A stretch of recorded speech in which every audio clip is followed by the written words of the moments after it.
the both of us. Yeah. Thank goodness, because I need this girl on these recordings with me. I think there's something to be said about a conversation versus... Yes. I mean, I found recording my own thing kind of odd and wonky. I almost felt like I had to pretend I was talking to someone in order for it to feel organic. Sure. Or authentic. But I'd still definitely prefer a conversation back and forth. So this is Jennifer. And this is Jessica. And this is the Behavioral Plan Podcast. Episode 9. For real. For real, yeah, because mine was 7, and then yours was 8, and this is episode 9. Whoop.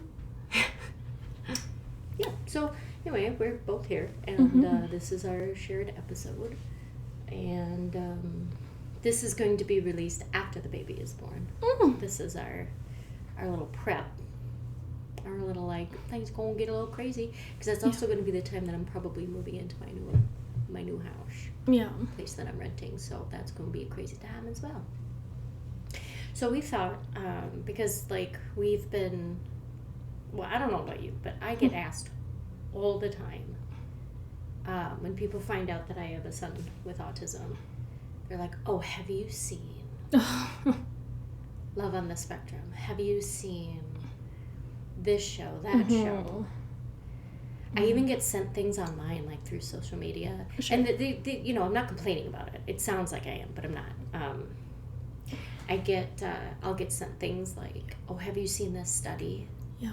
Have you seen, have you heard of this podcast? This is a new one where it's like, you know, autistic children who have telepathy. Right. You know, stuff like that. Right. And I know where it's coming from. It's not like, you know, when you come across something about autism and you think, oh, I know someone. Right. Like, aren't we all just a little? Well, that's adjacent. That's different. Yeah. That's comment adjacent, I feel like. But sorry. But no, it's almost like, oh, I have a black friend, so I found this really funny this really funny thing having to do with black culture or something. I'm going to send it to my one black friend. Right.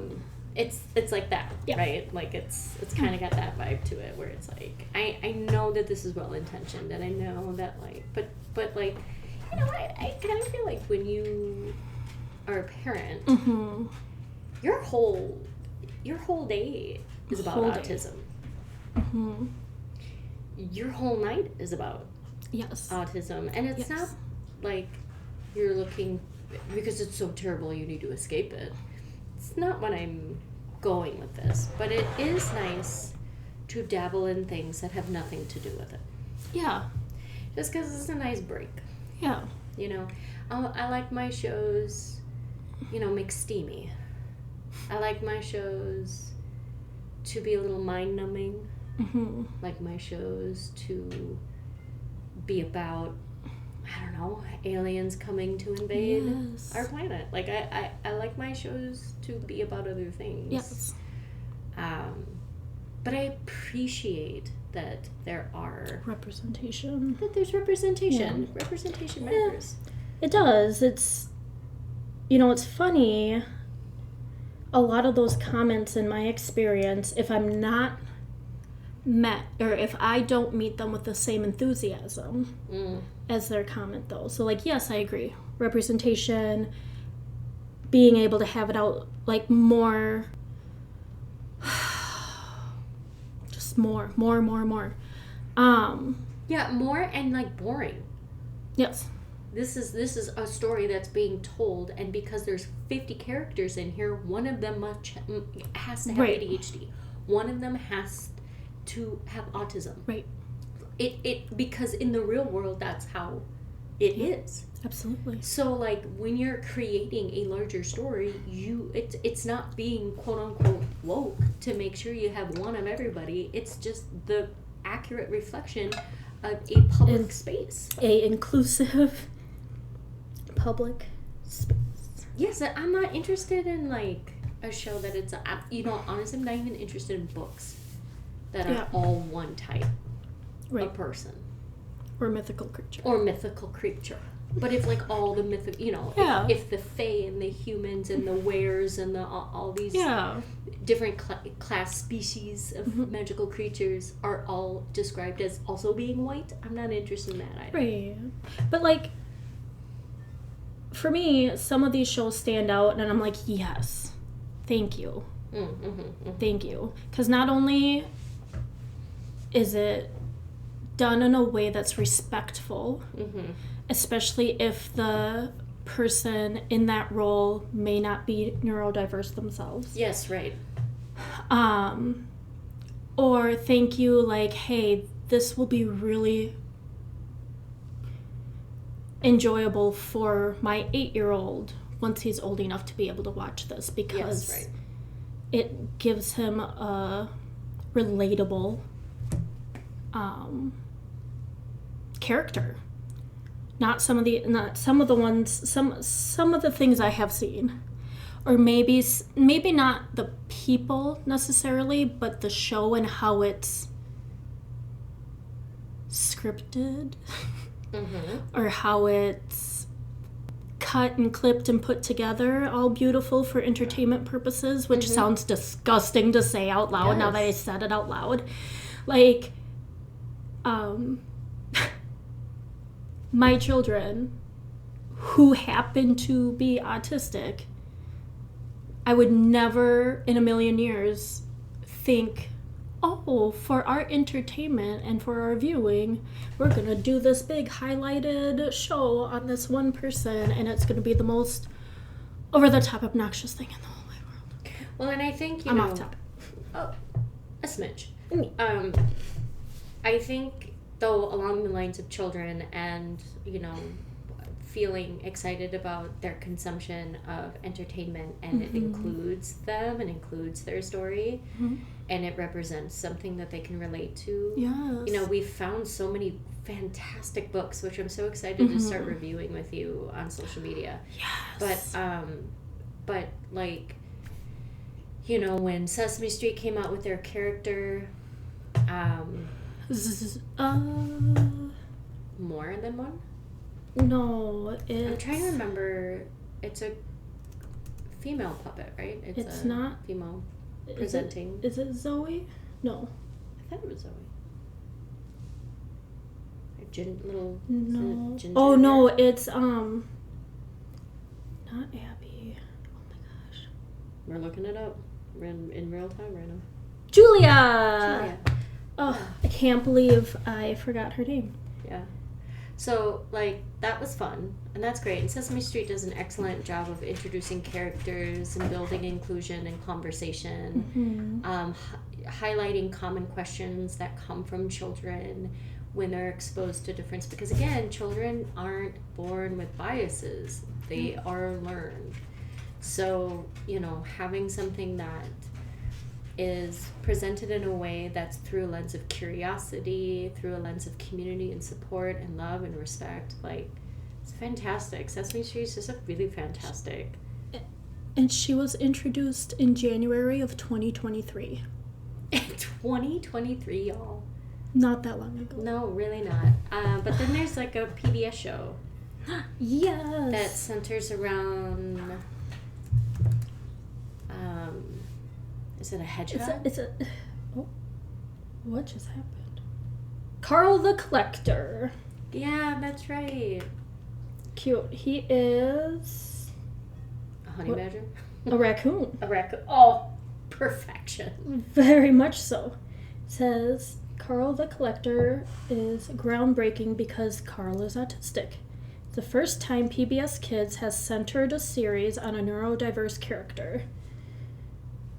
It was created by a children's book author, Zachariah O'Hara. I'm terrible at last names. Who says the inspiration came from watching his own children and their interactions with their peers. I haven't watched it yet. I haven't watched it either. It just came out... Not that long ago, like within the last year, 2024? Yeah. March? I don't know why I was thinking spring. Anyway, doesn't matter. Doesn't matter. The problem with our house is that I have kids that just aren't in that age range where shows like that are intriguing to them, and they don't naturally gravitate towards it. My 4-year-old maybe, but because he's the third, he tends to like age up on his maturity content, because he just wants to do what his brothers are doing. Right. But it looked adorable. Like the animation of it looked adorable, and it probably would be worth our time. So if you've seen it, if your kids really like it, comment on social media about it. Let us know what you think about it. Yeah.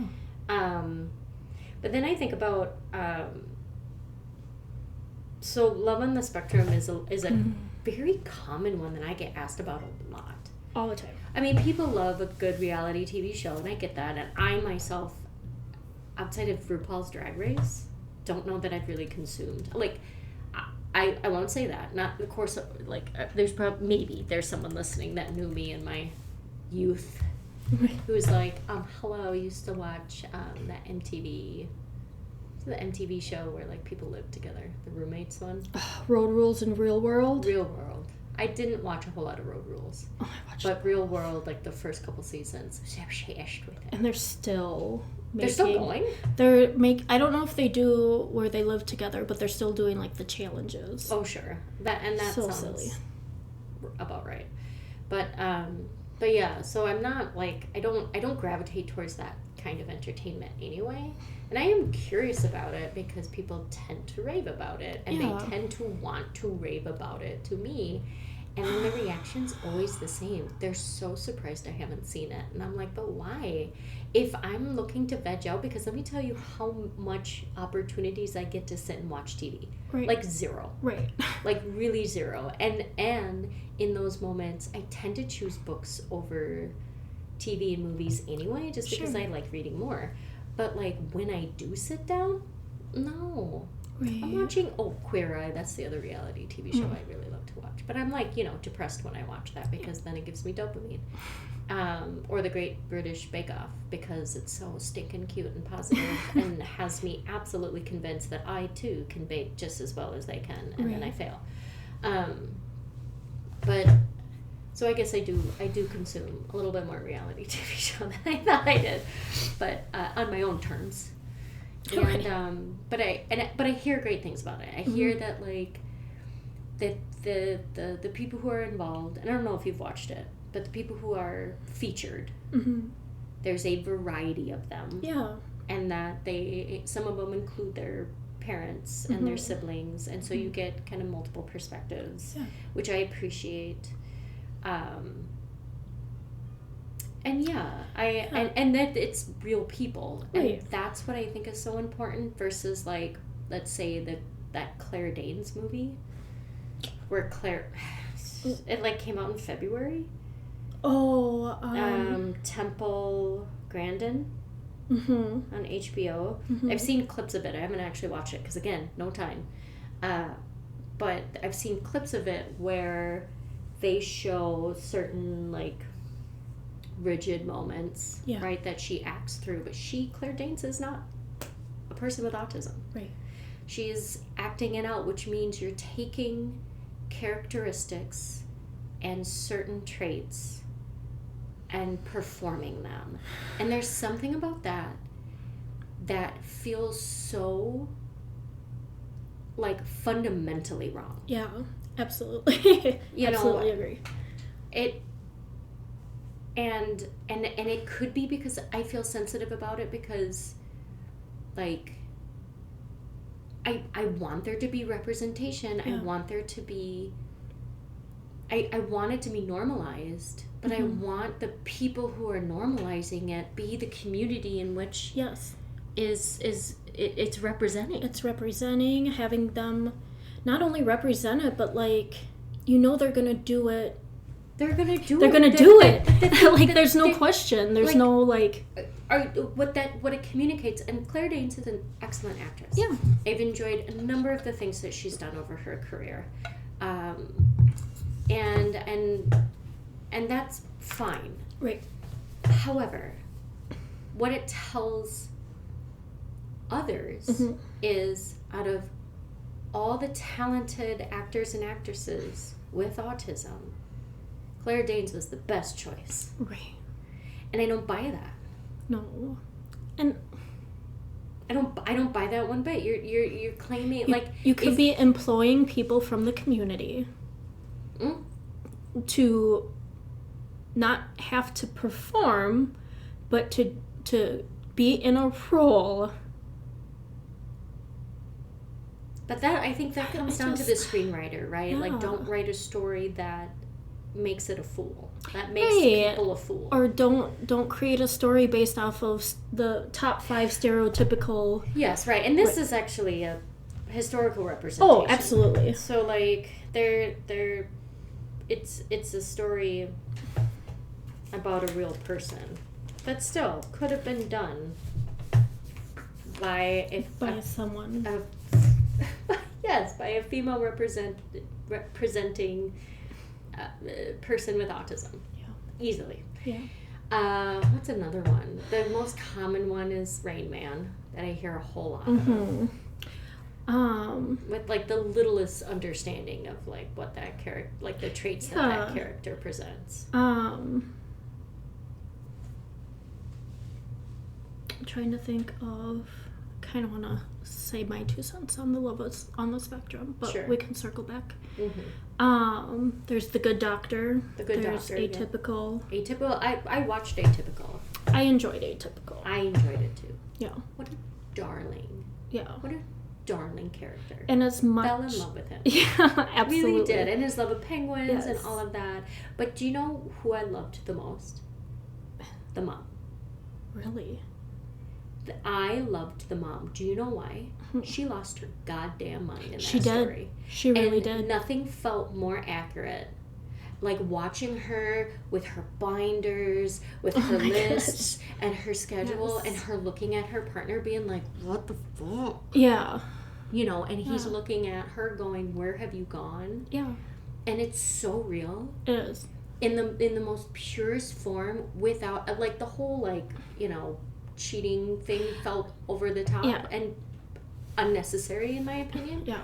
But you need conflict. It is supposed to be entertainment. Mm-hmm. But the just the paring down that, and then the dynamic with the sister and what she had to do and give up and navigate and be flexible on, the whole dynamic, I thought was the closest thing to real life that I've ever seen represented. Right. In a TV show or a movie. No, I would say Atypical is one of the first ones where the main character was obviously in this case someone with autism, and it was the focal point, but it wasn't. At the same time. And so it was nice to have, because I think I just came off of trying either The Good Doctor or something. I can't remember what I was trying to watch before being introduced to this one. And this one just felt like it wasn't nails on a chalkboard for me. It wasn't but you could tell that they did their research. You could tell that they were really thoughtful about how they wanted to build that show. Yeah, and I love the aspect of home and school and future, future. Work, oh right? My gosh, yeah. Holding a job, holding a friendship, all of those various dynamics. Mm-hmm. Oh, that was a good one. One of just looking at a list here. One of my favorites, because it's a great show in general. But I really enjoyed Abed Nadir from Community, and if I said his last name wrong, once again, sorry, because I'm terrible with last names. But he's just one of the characters in Community. Have you ever watched Community? I've seen. I think Community. The timing was wrong for me. Sure. I could probably go back and watch it now, but the timing was wrong because I was obsessed with Parks and Rec. Oh. And you could not peel me away from that show for any beef stick or cheese fondue temptation. Sure. You couldn't bribe me with anything. Well, and I don't... Obviously, it's about a community college, but outside of that, I honestly don't remember enough to tell you what the whole thing is about. But when it comes to Abed's character being one of my favorite representations in shows, movies, etc., media, right? So there's a group, I don't know if it's 6 of them, 7 of them, like it's a typical sitcom, right? A group of friends. He just happens to be in the group of friends. Yeah. And is it he, like, explicitly... He has Asperger's. That's, well, I think at the time, that was still a thing. It hadn't been absorbed yet. It hasn't been, it wasn't absorbed yet. Because this is, I don't know when this came out, but it's been out for a while. Yeah. Early 2000s? But, like... But, and correct me if I'm wrong, audience, but... I don't recall a single episode where he states what he has, or that his diagnosis is even mentioned in an episode. Well, see, that's what I was asking. Oh, yeah, sorry. But what's nice is he kind of pokes at himself about it, and he'll... It says 2009 is when it was released. Holy moly, it has been out for a while. But he often relates to the world through referencing movie and TV shows and different quotes. And, like, it's a very beautiful... Oh, yeah, Donald Glover was in it. Yeah. It's a very beautiful way, in my opinion, for shows that I really enjoy, or books or movies. It's just, like, if you're just a part of the group, a part of the community. Like, if my 8-year-old or my almost 2-year-old were to be represented as just another person at the table, awesome. As long as you're representing who they are, right? Yes. But, like, it doesn't have to be, and this is where I differ from a lot of people's opinions, is it doesn't have to be the main focus of the show. Right. And I know you mentioned that earlier, is like, if you're going to truly represent a group of people, it's you're hand-picking a little bit of everything, putting them in a group, and there's your diversity right there. Yes. It doesn't have to be about one specific role, one specific point of view, one specific person, right? Because that's not life. Well, and what makes that so rich is that you're seeing interactions, you're seeing multiple layers and multiple points of view, and because and we find community within our own identity, right? So we find community in culture, in religion, in race, in, you know, in all the different parts of us. We find our community of that makes us different, but we all come together in our difference because we share the same difference, right? And so, like, it's not that wouldn't be worth our time to create a show over that, but I think that there's, when you want something to be normalized and you want something to just be a part of the complexity of the human experience and what you're creating, whether it be literature or entertainment, then they become one voice and chorus of voices. And that, you know, as a parent, that's how we want our kids to succeed. Like, that's success to us. That's primarily what we worry about, is I want you to be able to live your life with all the parts of you feeling comfortable to be you and not being poked at and made fun at. You're just like, oh, let's invite, you know, that guy because he does weird shit and we can get him high because he doesn't know any better and da-da-da. Like, that stuff I super worry about. It's these other, like, I can't think of it now, but there was something where it had that same dynamic of community where it just was one character. Big Bang Theory? Yeah, Big Bang Theory. Again, just one character and Love Sheldon. Of other characters and just adds to it. And adds to it in a way that's really rich. You know, and, you know, such a sensitive thing, and I think this is why we picked this topic this go around, is because, like, I want children and adults with autism to be represented, but I don't want them to be made a spectacle. And I don't want them to be observed as if they are this othered thing. Yeah. Right? Like, and while sometimes you need to create a story to truly like point arrows and say, look, this is not scary.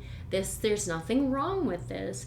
But I almost feel like you end up still doing that, right? Absolutely. Because no matter how intentional and well-meaning you are in creating something like that, the audience is still the audience. And the audience is going to say, you're showing me someone who, flaps his hands, doesn't speak, and, throws things across the room and pulls out his hair, like all of these like really exaggerated aggressive traits that can be present but isn't the totality of who a person is, right, or what the condition is.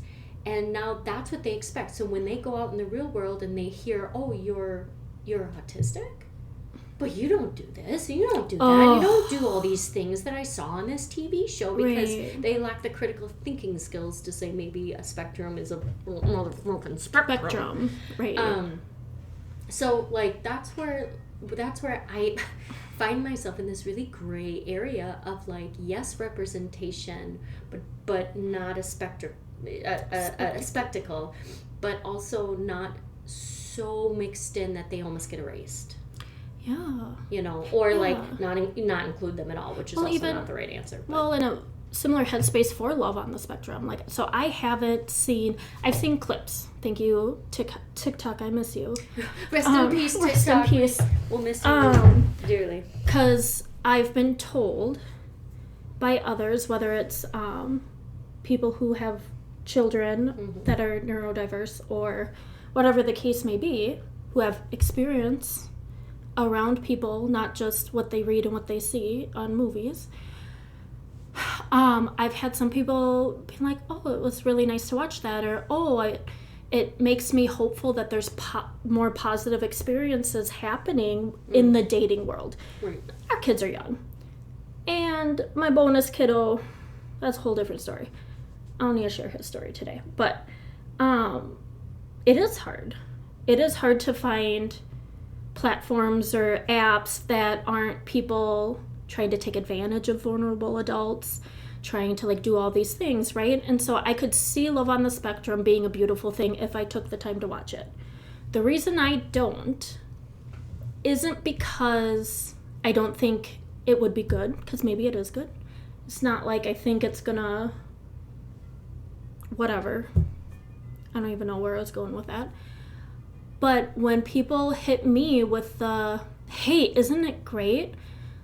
I always hear, I mean, you had a perfect example earlier, but I always hear, because I'll respond with, what about it made it great? What about it did you love seeing? And their response is usually something that has to do with a struggle that person may have, whether it's sensorial, whether it's, doesn't matter, whatever it may be. It's a struggle, or it's, oh, geez, so-and-so talks so much. Oh my gosh, I couldn't imagine. Or did you see the one where so-and-so, I don't even know. I can't even think of one. It's the hand-holding one. It's the I was going to say, please share yours. Every single person who has brought it up to me, and I'm talking like at least 5 to 8 times it's been brought up to me. And I've easily heard it multiple times, yeah. Right. And every single time it's the scene, and again, I haven't seen this, so I'm going to speak broadly or use secondhand information that was given to me, but it's the scene where there's a male and a female, and they are on a date, and they are struggling to hold, they want to hold hands, but they're struggling to hold hands. And I think they're successful in the end in holding hands.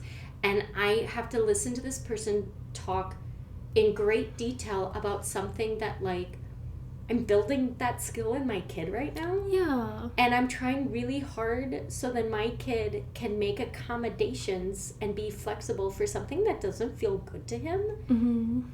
To do with someone in the future, to express intimacy and love, when, let me tell you, you don't have to hold hands to do that. Right.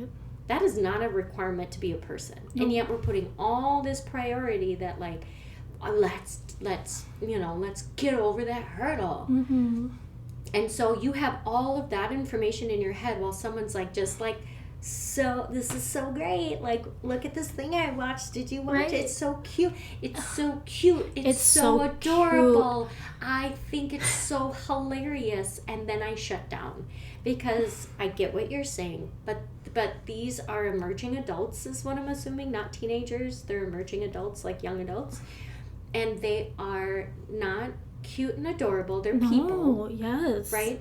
And it's not funny. No. Like, if you actually think about the internal work that's being done for them to do this very neurotypical standard form of affection to perform it and for a show, right? Yes. Because again, they it's not like they were being observed without them knowing. There was all that added pressure to perform, right? To show and highlight, right? And I'm sure there were, directors being like, oh, we know this is a struggle for you. We want to show it. Right. And all of that gives me the biggest ick. And I just want to be like, fuck that show. And not the people, but I just can't, maybe, I don't know. Maybe if you kidnap me and strap me to a chair and force me to watch it, then I'll comply. But, I just can't do it. When something that is such an internal struggle, once again, is being showcased, I think about some of the things that my children do. And if it were to be edited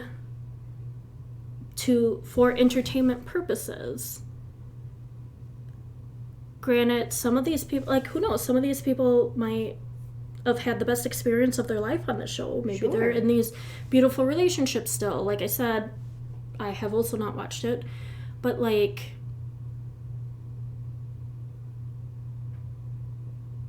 wouldn't that bother you? There's a whole lot of that question that I ask when something like this is curated. Yeah. I mean, I worry about, are the parent, did the parents say, how much are we getting paid? And I don't want to go dark like that, but I think about those elements and I'm like, I almost feel like what would be nice, and this may sound excessive, if you're going to make a show like that with people who may not fully comprehend or consent to the overall structure of that, because again, these are people who actively work on nuance, they actively work on sarcasm, they actively work to understand these concepts. And that is a common challenge among a vast majority of people with autism. Right. And ADHD and Down syndrome, it's kind of a blanket of these, to understand the bigger story, the bigger implications, the because they may be going in and going, I'm finding love. I and now I love this person, and now the show is over and it's done being recorded, and now all of that attention, all of that support, all of that rah is just sucked out. Right. And they don't understand, may not understand why. I don't know. I know there's some that are still present on social media. So that's how I became in the know of Love on the Spectrum, was thank you TikTok again. TikTok, sorry. Thank you. Ticky Tacky, please come back. Ticky Tack. But not under certain Trump. Yeah. Not under Trump. I followed Abby. I don't know what season Abby was on. There's more than one season? Yeah. Oh. I followed Abby, and I know she's still with her boyfriend. But is that love, or was that under the contract? They're adorable. That's fine. Oh. Social media pays you a lot. I didn't mean to say that. Oh, you just called them adorable after gross. We were and then I was like, got the ick. They're not children. They are... They seem like they care for each other a lot. It seems genuine. It does seem genuine. And one thing, like, it's nice because I really liked following her because she's someone that on some of her posts, her mom will ask her, like, okay, we're talking about this today, and we'll ask her a question, and it's like a Q&A, like she'll give her response. And I love learning about autism through autistic people. Always. Period. Always. I love reading words written by autistic people or people with autism. Yes. I love consuming your content. I want more than anything that all the leaders in the community are those with neurodivergency. Yeah. Is that a word? TM if it's not. TM. No, they are. Oh. Anyway, What's that? as I'm looking this. Oh, sorry. Are we changing the subject from Well, Love on the no, Spectrum? I just love her. She was on Raven Simone and Raven's wife. I can't think of her name. Don't ask me. They were on their. They have a show. Abby was on their podcast. Oh, I was watching it on TikTok, and I don't know how old this podcast is. So if it's old, then my For You page was doing whatever it was doing. Side quest. But like side quest. Raven Simone is not Simone. It's Simone or Simone. Yeah. Or whatever. Like you pronounce the E at the end because it's French or. Oh. Okay. Anyway, learn something new. But she just was like, I guess everyone just because everyone. mispronounced my name, and she said it correct a few times, but she was just like, "What? Whatever." Yeah. Here we are. What was I saying about that? Oh, but like during their interview, what made it so beautiful, in the sense of what Raven and her wife were doing, was like Abby was being celebrated. Mm-hmm. Her love was being celebrated. Mm-hmm. Her journey was being celebrated. Mm-hmm. And it was done in such a thoughtful way. And you could truly tell that they had support backing the words that they were using. They had, like, it wasn't about the show. Sure. When they were talking about her and her journey. Her as a professional. Her, yep, as an individual, as a professional. Mm-hmm. It was about her experience with, I don't even know her boyfriend's name now. Doesn't matter. But, like... What matters? Being able to remember is what doesn't matter. Not being able to remember. Their name matters. David. Could have literally pulled that one out of a hat. Could have pulled it.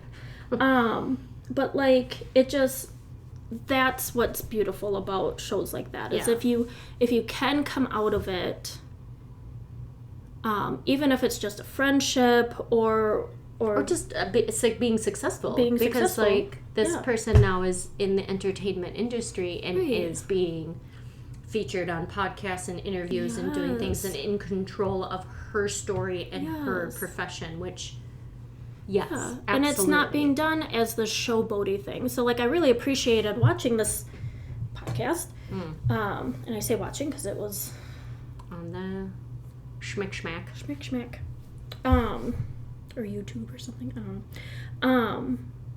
But I've always thoroughly enjoyed her. I honestly didn't even know she was on Love on the Spectrum until I had been following her for a really long time. Sure. So that goes to show how much I pay attention to the world. You did like the ultimate millennial thing. What? I've known this person like way before they got popular. Oh my god. That was not the intention behind what I saw that band when it was just like me and 10 other people at this like dive bar. It was so cool. Yeah. Like we shared a cigarette out back afterwards. Yeah.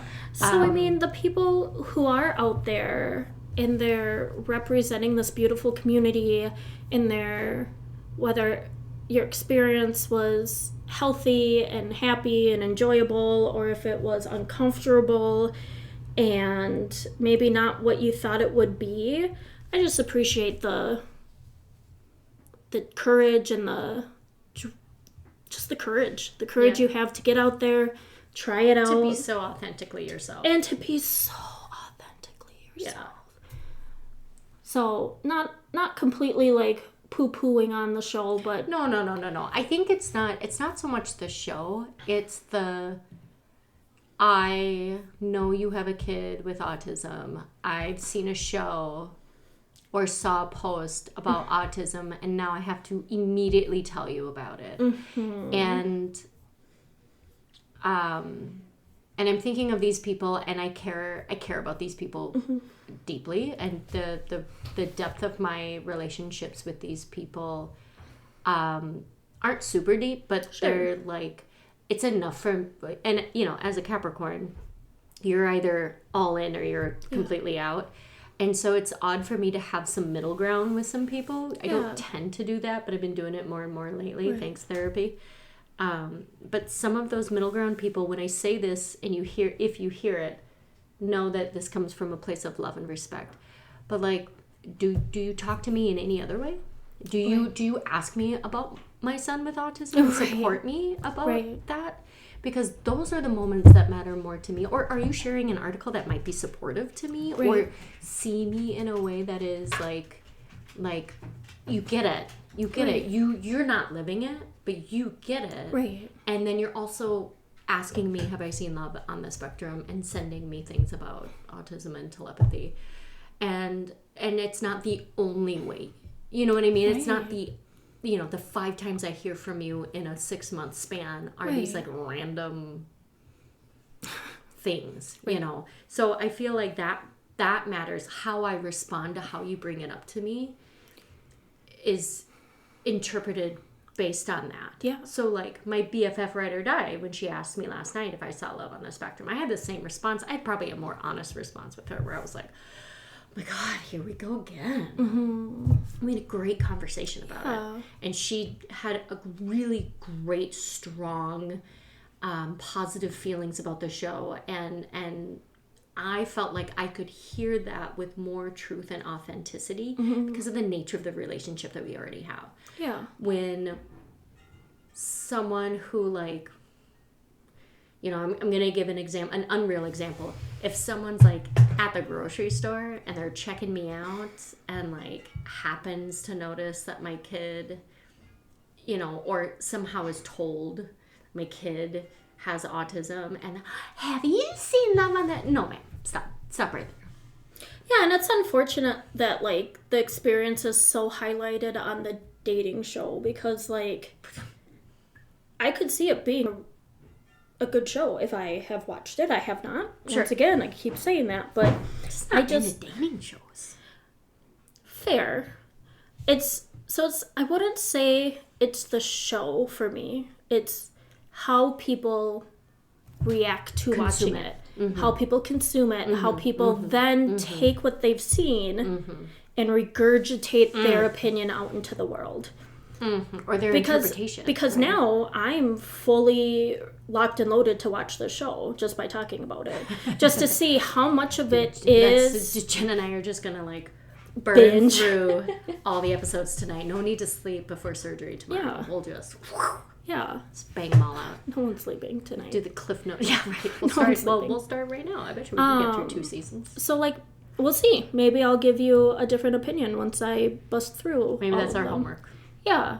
Is forcing ourselves to watch it. Because... then we can have an accurate opinion about something. Like, because this is tricky. Because what our opinion isn't the show itself. It's not. How we've been... we've been experiencing other people's the experience of the show. Yeah, which is strange. Not to totally do a left turn. Do it. But I want to do a special shout out to the show Parenthood. You have it up there. Man, Parenthood is one of those shows Max that like, Parenthood is white on white on white on white on white on white. Slip in one person. But still a very white experience. Very white curated. Yes. Yes. So, so there's that. Parenthood is a great show, and I consumed it multiple times. Absolutely. But the way Max was introduced, the way Max was handled, the way the different dynamics of siblings and grandparents and all of that uncles. stuff. What's funny it's one of those, you know, those books that you read that you were literally told, read this again, different stages of your life. Mm-hmm. Because you will gain something different each time you reread it. And I'm trying to think of one in particular. There's a... I do it with Siddhartha. Sure. At the beginning of the book, I take a different color because I annotate it with a color pencil. Mm-hmm. And so I'll write down the year in that color, mm-hmm. and I'll annotate it all over again. It's beautiful. Yeah, no, there's certain books, and of course I'm not going to be able to think of it now, but especially books that have like a child's perspective, an adult's perspective, you know, journey, or like the story itself encompasses all different like periods of time in your life, and then you just go back and you gain something different because you are in a different part of your life. Parenthood's one of those shows because when I first watched it, I think a few seasons had already been out, and so I had to like catch up and then watched it in real time, and it was fine. And actually, what's funny is the uncle that is Crosby. Yeah, Crosby. The first time I watched it, I was like, I care about nothing about this show outside of him being really cute, and I think that was very reflective of my age at the time, and you know. Mm-hmm. Choices. Yeah, and I was obsessed with that particular relationship dynamic that he experienced throughout the tenure of the show. And then when I watched it a second time, it was, I want to say it was after Henry was born. No, when I watched it the second time, it was after Alex was... No, when I watched it a second time... It was when the 20, what did we learn? 23? 23.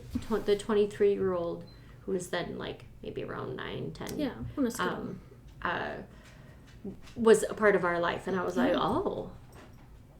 Now suddenly Max is starting to make a little, or not make sense, but like be more appealing. Of his character. Right. I'm being drawn into that character more. Mm-hmm.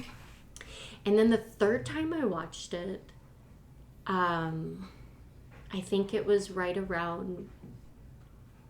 No, the third time I watched it was in Arizona, just 2 years ago. And I had completely... Not that I forgot about the show, but I was just like, I need a comfort show and it can't be Grey's Anatomy again. Or Parks and Rec again. So I was like, oh, I'll do Parenthood. Yeah. And the third time I watched it in my, like... Arizona was 40... And my 6-year-old was in the thick of it. Yeah. And I just was like, wow. So now it's Max's parents I'm really paying attention to. Mm-hmm. And I'm just like, and like the way Adam talks with his father, the way, like, right? Yes. Right? Like, that dynamic, and the way he talks with his brothers and his sisters, and he's just trying to, because Gilmore Girls lady's in it. Mm-hmm. And her daughter were very relatable, and her son, very relatable that first time that I watched. I totally forgot about them. Yeah. But yeah, so then suddenly I'm watching this from a totally different point of view. So triggering. Yes. So triggered by... It was not a comfort show at that point, the third time I watched it. I was like, I kept thinking, I have every right to be mad at my family. Well, and seeing, absolutely, but seeing, like, Adam struggle. Mm-hmm. Because he so desperately wanted to understand. Yeah. And then seeing him defend. Yeah. And try to correct. Yeah. And try to, like, you could feel in the show, you could feel him wanting his family, especially his dad, to just understand. Yeah, like those raw moments, where they had like the big family gatherings, and Adam would just break down and be like, but he can't do it. And you're just like, I feel that so deeply, because absolutely not do I want to say that in front of my child. Yep. But absolutely do I need to release that anger. Absolutely. And say those absolutes just to get them to wake up. You just want to shake them up and realize that this isn't about you. Yeah. This is about a kid. And I am your kid. And please see me and support me and support them and stop making it about you. Yes. And your expectations and what you think should be happening. It has what needs to happen for this kid and what I need to do to support that kid is not a critique on you and the parenting choices you made when I was young. Parenthood's a really good show if you haven't seen it. Please just come back next week when we turn this podcast into a Parenthood podcast where we go episode by episode and talk about what we liked and what we didn't like. I mean, actually, I think it would be good. It'd be pretty good. It would be good. Look, we got a couple assignments here. A little Love on the Spectrum, a little Parenthood. Little side quests here. Yeah. No, it is a really good show. Good show. Good show. I might have to. That might be my cozy nighttime show now. Yeah, I've been feeling like I need to watch Schitt's Creek, but that's just because I need dopamine. I need quick. Yes. I need quick, good quality dopamine rushes. I appreciate the push to just get through the hump of the first season. But yeah, if you guys have show recommendations, movie recommendations, I would love more. Yes, but also recognize that if you're a person who doesn't consume any of that, it's because you probably live it 24 hours a day. And it is okay to consume rainbow unicorn stuff. Things. To consume smut. To consume like scary, spooky movies. Yeah. What if we had a scary, spooky movie? I don't watch scary, spooky. But what if we had a scary, spooky movie? I don't watch scary, spooky movies. Where the main character is a woman with autism and pattern recognizes all of the bad guys' bullshit and just dominates. Does a flip script and becomes like, right? Because she's able to like pattern recognize. Are you trying to have someone steal your idea? TM. This is my idea. Jessica Briggs, my idea, and don't steal it. Wouldn't that be badass? It would be over so quick. So quick. I love puzzles. There'd be no second guessing. No.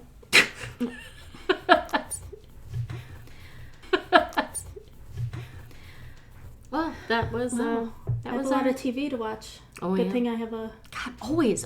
Third kid Every once in a add. while, I like do a check-in, and I'm like, we're around 30 minutes. Well, easily Always an hour. Well, 55 minutes. Show. Parenthood? Yeah. Yeah.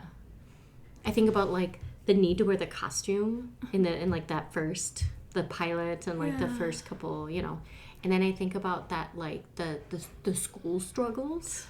Oh, so real. So if you watched that again, you'd probably be Well, now, on the other side, because the last time I watched it was pre the fight with the preschool, so... And then it goes to Spiro, which is a school that people banded together, right? Yeah. Oh, yeah. I get not needing that to fulfill your downtime. But when you do find a good one, it feels less lonely. It's like finding a book written for you and your family. Yeah, right. Right? Yeah, I do like A Boy Called Bat. It's a sweet book. What I don't like about it is that I think in order, because it's definitely like an early chapter book, and so it's intended for a young audience. I think maybe middle school level, maybe less than that. Honestly, my fourth grader reads that book and can comprehend it, so I think it's just... Yeah, but he's like ahead of the game. It's true. He is very good at reading. I think you're missing one. No, you got them both there? They're both there. I'm just not used to like the little arm that pokes places. Oh, yeah. It's weird. But A Boy Called Bat, we read the first book and I think half of the second book and just never circled back to finish it. My only complaint about that is it sugarcoats the hard moments. And I think you miss an opportunity for young readers to be exposed to something that might be a little bit more difficult. And from the point of view, you know, of a child with autism. A book I like to read with my kids, and maybe we should do a book-a-sode, but a book that I like to read with my kids that doesn't talk, like, it's assumed, right? At least I assume, is Nate the Great. Nate the Great is a super old book series, and it's got a lot of illustrations in there, but it kind of like gets the kid used to a more chapter book style book. And my 6-year-old, for a stretch there, was obsessed with it. And Nate the Great is very business forward. He's got his detective skills. He's got his no nonsense. He said, I gotta eat my pancakes first before I do this. And the more I began to understand my child with autism, the more I saw it in this character in the book. And I just was like, I really love this. I love that this is something that I notice, but it's obviously not a part. It's not the story, right? Yes. But it is the story. Yes. Yeah. It's just done in a way that's... Yes. And I get that impulse to be like, well, let's be specific about it, so then if someone's reading the story and they're not going, why is this character so weird? Yeah. Why is this character acting like that?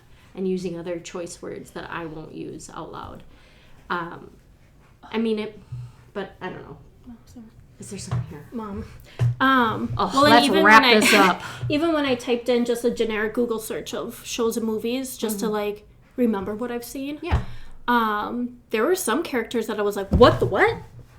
And you? Okay. Oh, because they're like, this is because like I didn't know. Yeah. I didn't know. But if I were to go back and watch it based on my experience now in life, I wonder if I would notice. We gotta wrap this up. Oh yeah, Mom's coming. So thank you for this. Well, to be continued, because I think this is a great topic to talk about. So if you've got anything you want to share, tip a tap in the comment section. And this is Jessica. And this is Jennifer. And this was the Behavioral Plan Podcast.